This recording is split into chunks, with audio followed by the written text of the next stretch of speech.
Time for a bit of entertainment now. We certainly need it. And joining us live is the Divine Miss Bette star, Catherine Alcorn. How are you? Good morning. Well, I just put a little BB cream on this morning here for you, Janie. Good morning, everyone. I'm so well. Thank you for having me. You look fantastic. Thank Bette you. Midler, the Divine Miss Bette. For people that don't know you, Catherine Alcorn, as Bette Midler, tell us about it, because I'm intrigued to know why you've chosen Bette Midler as for one of your shows. Well, for Pride Month this month, we are taking the Divine Miss Bette on tour.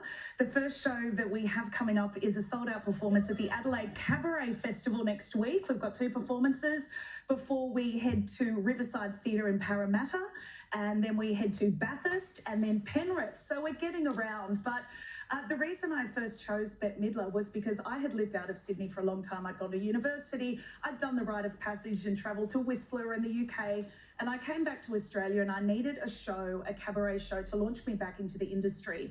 So a dear friend of mine, Peter Cox, was at Slide Lounge on Oxford Street. You might remember it back in the day. I was there to see a friend's show, and I just fell in love with the atmosphere and the world of cabaret. And I raced up to Coxie and I said, I need a show like this. And he said, well, who do you want to do? And I said, Bette Midler. Like, it wasn't even a choice. Yeah. And so from there, that was 2009. And in 2018, we've gone on to tour America and play the Opera House. And now we're back on the road. Fantastic. And I mean, just looking at some of the pictures on screen and the performances, it's incredible. And I know you're a director as well. And you're a singer, dancer. You've got the whole, kit and caboodle there. Tell us about it, because we see you all on stage and it looks fantastic, but this behind the scenes and what goes into it all. So much. The performance that you see on stage really is 10% of the picture. You know that. The picture of the iceberg, the tip of the iceberg with the rest underneath, that's exactly what producing and performing is like. I am so grateful that I absolutely love what I do. My family and friends are such a huge support network, but I would let myself work 24 hours a day if I could. There is never something that doesn't need doing.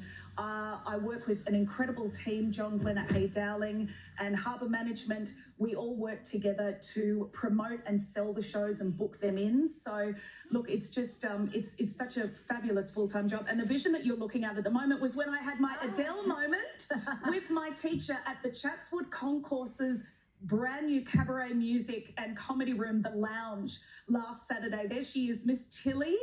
She surprised me in the audience. She used to work in the production section at St Ives High, where I went. So she came up on stage.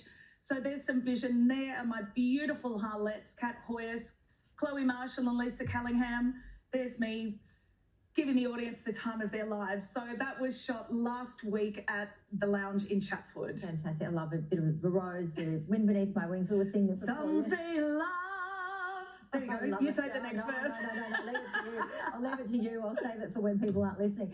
But I mean, again, like the industry, it is fantastic. There's so many ups and downs. You get an audition, you get a job, and then it ends for no fault of anyone's. It's just a season and everything. Talk us through how hard that process is. It is not easy.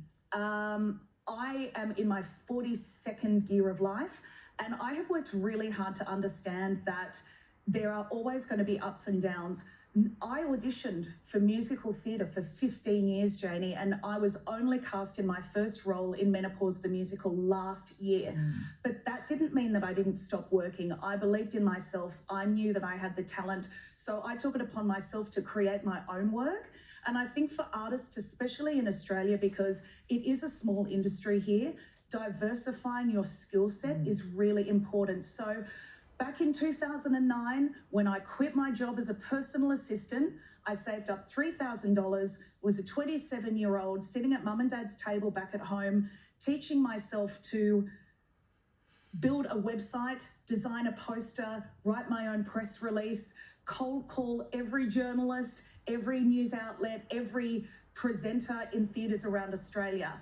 That was because I didn't know that I could outsource. I didn't know there were graphic designers or producers. Also, I didn't have the money to outsource and pay other contractors. So I did it all myself.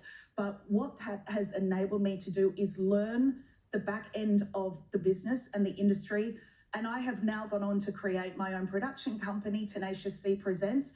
I'm now producing for other artists. So having that background knowledge and being really forced to learn and do it all yourself has just been absolutely invaluable. So look, it really is about learning for young and upcoming artists and even established artists in the industry. Just because you're not getting cast doesn't mean that it's about you. It's just a piece of the puzzle. I like to believe, and I tell myself this every day, that it's just clearing the path for the right thing to be coming for you. Yeah, because there are so many knockbacks, and again, you know, it might take however many years to get that job, but it doesn't mean that you're not talented. And you have to try not to take it personally, even though it's such a personal thing. Absolutely. Well, an artist's life is you yourself are your livelihood. So you invest everything goes into your life as a creative. So yeah, it's really important just to understand that there's always a dip in the roller coaster, but that means it's always going to rise again. All right, we've got to let you go, but do you have a favourite Bette Midler song, and any last words from the Divine Miss Bette? Well, yes, Janie, I would just like to say I've got an exclusive for all of you here. Now, I know that you've all heard that P&O went kaput. Well, Janie, that's not exactly true. I have bought the entire fleet, and I intend to sail around a sojourn, and I am going to fill my vessel with as many delicious seamen as possible. And I would just like to say it has been an honor for you to have me here today. Thank you so much. We certainly need a lot of cheering up. Bette Midler, aka Catherine Alcorn, thank you so much. All the best for your tour. And quickly, your website for more information. Yes, it is catherinealcorn.com or the divinemissbette.com. There you go. Thank you. Adam Hawes, a Bette Midler fan at all? Oh, wind beneath my wings, love it. Bring it on. All right, talk us through the sport.